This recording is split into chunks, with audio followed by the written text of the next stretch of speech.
آپ بتا رہی تھیں کہ ٹریننگ کے دوران خواب. ہاں جی. تو بس یہ ہوتا تھا کہ نیند مجھے نہیں آیا کرتی تھی اکثر و بیشتر. اچھا بچے چونکہ اپنی اسٹڈیز وغیرہ لیٹ نائٹ کرتے ہیں تو یہ سلسلہ ہوتا تھا. اب میں اکثر و بیشتر اپنے بچوں سے پوچھتی تھی کہ کوئی میسج آیا تمہارے پاس؟ نہیں ہوتا تھا تو 5 دن نہیں ہوتا جیسے میں نے ذکر کیا. پھر ایک دن تقریباً مڈ نائٹ میں نے اپنے بیٹے کو بلایا, دوسرے بیٹے کو, اور اس سے کہا, میں نے کہا تم پلیز ذرا معلوم کرو حیدر کو. کہنے کیا بات ہے؟ پھر کچھ نہیں, میں نے ایسی ہوتا ہے کہ اماں پریشان ہو جاتی ہیں, کچھ بھی نہیں ہے, سب ٹھیک ہے.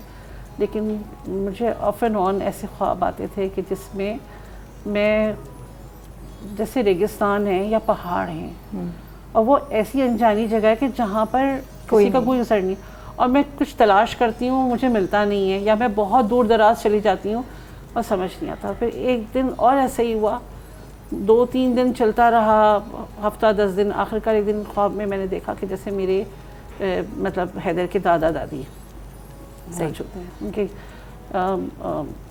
ان کی موجودگی ہے, وہ لیٹے ہوئے ہیں, اور حیدر کوئی 11-12 سال کا, اور وہ ان کے درمیان میں لیٹا ہے, اور وہ اس کی کوئی زخم ہے جس کو وہ ہاتھ رکھا ہوا ہے, بتا نہیں رہا. اوکے.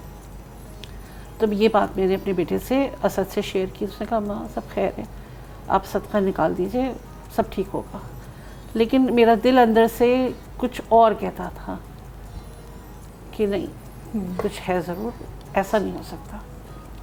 اور 20 تاریخ کو بھی جب میں نے عصر کی نماز اپنی ختم کی ہے تو میرے اس تمام دوران میرے الفاظ ختم ہو جاتے تھے. میں ہاتھ اٹھاتی ضرور تھی اور بس میں اللہ میں سے کہتی تھی, اللہ بس تو رحم کرنا, سب خیر رکھنا.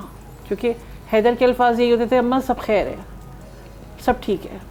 اور ایس ایس جی کی ٹریننگ کے دوران بھی جو بھی اس کو چوٹیں لگیں اس پہ بھی اس کا صبر اتنا تھا کہ اس نے کبھی مجھ سے نہیں کہا کہ اماں میرے تکلیف ہے, درد ہے. اور میں ہی پکڑ کے اسے گلے لگاتی تھی, جانے لگتا تھا تو میں گلے لگاتی تھی, تو وہ کہتا ہاں بس ٹھیک, بس کوئی بات نہیں. اور مجھے اب سمجھ میں آتا ہے کہ وہ شاید میرے اس لیے گلے نہیں لگتا تھا یا میرے پیار سے گھبراتا تھا کہ کہیں وہاں کے وقت مجھے اماں یاد آ گئیں تو میں آگے نہیں بڑھ سکوں گا. اور اس کو بتاتا تھا, اس کو میں کہتا تھا جب بات ہوتی تھی کہ دیکھو, کیونکہ مجھے اس کا پتہ تھا. میں نے ایک ماں باپ کے لیے تو بچہ جب وہ گود میں ہوتا ہے بالکل چھوٹا سا ہوتا ہے, اس کے بعد وہ بڑا ہوتا ہے, مجھے اس بات کا پتہ تھا کہ وہ جیسا ہے کبھی کوئی موقع آئے گا تو وہ پیچھے ہٹنے والا تو ہے نہیں.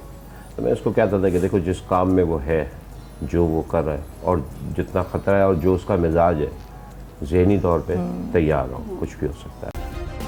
سبسکرائب کریں اور بیل دبائیں تاکہ کوئی خبر رہ نہ جائے.